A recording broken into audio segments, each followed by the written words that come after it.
कृषि के क्षेत्र में जो आपने 2 कानून बनाए, पारित किया लोकसभा से, और उसके बारे में जो आपने सारी बातें रखी थी, और ठीक ही का हमारे उप मुख्यमंत्री जी ने जो कुछ भी कल राज्यसभा में हुआ वो बहुत ही गलत हुआ है, और इसकी जितनी निंदा की जाए वो कम। आखिरकार किसी को कोई बात के बारे में स्पष्ट रूप से किसी बात को रखना चाहिए। ये तो किया गया है, देश के सभी किसानों के हित में काम किया गया, गांव के हित में काम किया गया। और आपने पिछली बार भी उल्लेख किया था, हम लोगों ने तो 2006 में ही एपीएमसी एक्ट को समाप्त कर दिया था। जो कुछ भी कल राज्यसभा में करने की कोशिश की वो बहुत ही बुरा हुआ है, खराब हुआ है, और इस प्रकार से, लेकिन अब तो पारित हुआ, और अब इसका जब लाभ लोगों को मिलेगा तो आज जो कुछ भी लोग बोल रहे हैं, हमारे यहाँ भी तो लोग बोले थे, किसी को याद भी है, और कितना एक्विजिशन पहले कुछ नहीं होता था। तो ये सारी बात है, इसके लिए तो हम सबसे ज़्यादा पुनः आपको, चूंकि अब ये पारित हो गया, राज्यसभा से भी पारित हो गया, तो हम सबसे पहले आपको इस बात के लिए बहुत बहुत बधाई देते हैं, धन्यवाद देते हैं कि देश के किसानों के हित में और गांव के हित में ये सब काम हो रहा है, लोगों की आमदनी बढ़ेगी। कल देश की संसद ने देश के किसानों को नए अधिकार देने वाले बहुत ही ऐतिहासिक कानूनों को पारित किया है। ये देश के लोगों को, देश के किसानों को, मैं आज जब बिहार के लोगों से बात कर रहा हूं उस समय पूरे हिंदुस्तान के किसानों को भी, और भारत के उज्जवल भविष्य के लिए जो आशावान लोग हैं उन सब के लिए भी बहुत बहुत बधाई देता हूं। ये सुधार 21वीं सदी के भारत की जरूरत है। साथियों, हमारे देश में अब तक उपज और बिक्री की जो व्यवस्था चली आ रही थी, जो कानून थे, उसने किसानों के हाथ पांव बांधे हुए थे।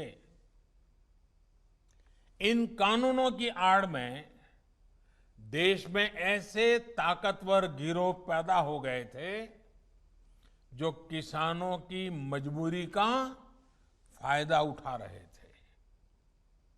आखिर ये कब तक चलता रहता?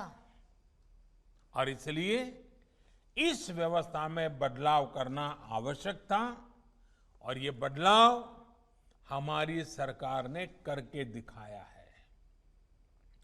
नए कृषि सुधारों ने देश के हर किसान को ये आजादी दी है कि वो किसी को भी कहीं पर भी अपनी फसल, अपने फल सब्जियां अपनी शर्तों पर बेच सकता है।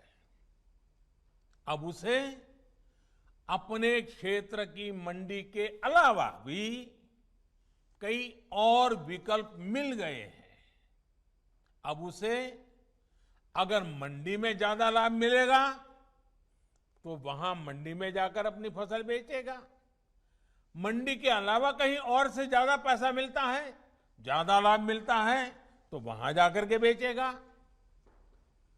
उसकी सारे बंधनों से मुक्ति दिलाने के कारण ये संभव होगा। कई जगह ये भी सवाल उठाया जा रहा है कि अब कृषि मंडियों का क्या होगा? क्या कृषि मंडियां बंद हो जाएगी? क्या वहां पर खरीद बंद हो जाएगी? जी नहीं, ऐसा कतई नहीं होगा। और मैं यहां स्पष्ट कर देना चाहता हूं कि ये कानून, ये बदलाव कृषि मंडियों के खिलाफ नहीं है। कृषि मंडियों में जैसे काम पहले होता था वैसे ही अब भी होगा। मैं देश के प्रत्येक किसान को इस बात का भरोसा देता हूं कि एमएसपी की व्यवस्था जैसे पहले चलती आ रही थी वैसे ही चलती रहने वाली है। इसी तरह हर सीजन में सरकारी खरीद के लिए जिस तरह अभियान चलाया जाता है वो भी पहले की तरह चलते रहेंगे।